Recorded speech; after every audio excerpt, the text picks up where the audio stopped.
Jordan Bianchi, The Athletic. I'm going to ask this before I ask my next question. Did you watch last week's race at home? Mm-hmm. Okay, so watching it as a fan at home, what were your impressions of everything? I thought it was really good. Obviously, from kind of a broadcast standpoint, I was entertained.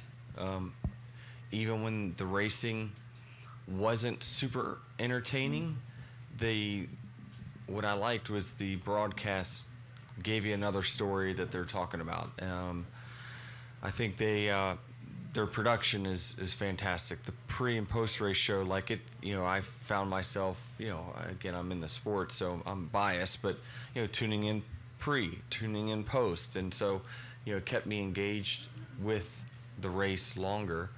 There were lulls where, maybe I got a little sleepy, but it was, that's just part of it. Sometimes you have someone that wins by 16 seconds, and that's okay. But I think that they just do a phenomenal job telling all the stories and really getting you excited about strategy and, giving you an opportunity. This person might catch this one, so keep an eye out for that. So just doing a great job, I think, so far. Kind of answered it, but I'm going to ask it again.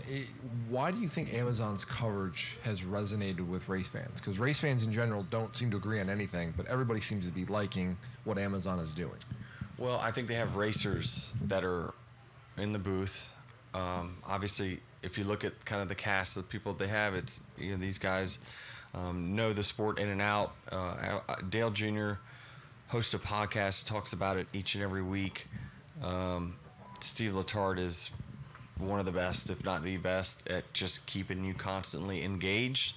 And so I just think it's the rapport that they have with each other that is so good. And then not being bound by, obviously network and having to hit commercials. I think they talked about it on Junior's podcast this week, being flexible with, when they take their breaks and stuff. I think that's certainly important because a lot of the gripe that you'll hear is that, man, it's 9 to go and we're going to commercial, and it's like that's just not the right time.